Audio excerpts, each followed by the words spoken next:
बिस्मिल्लाहिर्रहमानिर्रहीम।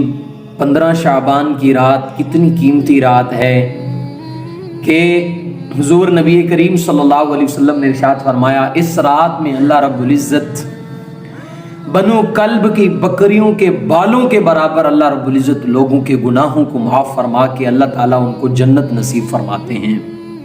तो इस रात में हमें गफलत नहीं बरतनी चाहिए। इस रात में थोड़ा बहुत ज़रूर जागना चाहिए, ज़रूर नेक आमाल का एहतमाम करना चाहिए। घरों में अपने बच्चों के साथ ज़रूर इसका एहतमाम करना चाहिए।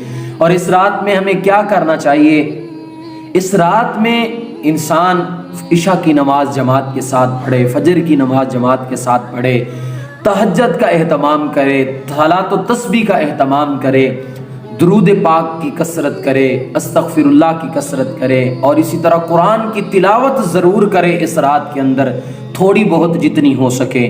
और उसके बाद हुजूर नबी करीम सल्लल्लाहु अलैहि वसल्लम ने इरशाद फरमाया, इस रात के अंदर इंसान रात को नेक आमाल करे और अगले दिन 15वीं शाबान को रोज़ा रखे। और जो शख्स 15 शाबान का रोज़ा रखेगा, एक रिवायत में आता है पिछले साल के सगीरा सारे गुनाहों को अल्लाह ताला माफ़ फरमा देते हैं। और एक रिवायत में आते हैं एक साल पिछले और एक अगले साल के जितने भी गुनाह होते हैं अल्लाह रब्बुल इज़्ज़त इस रोज़े की बरकत से माफ़ फरमा देते हैं। तो इसलिए इस रात में कोशिश करें जितना ज़्यादा हो सके नेक आमाल करें। और इस रात की बड़ी फजीलत है। सारा साल रिज़्क के लिए रोते हैं, तो इस रात में जब रिज़्क तकसीम होना है, इस रात अल्लाह ताला से मांग लें रिज़्क। इस रात में अपनी परेशानियों को अल्लाह ताला से हल करवा लें। इस रात में अपने लिए जिनकी शादियां नहीं होती वो अपने लिए रिश्तों की दुआएं मांग लें। अल्लाह ताला हमें इस रात को कीमती बना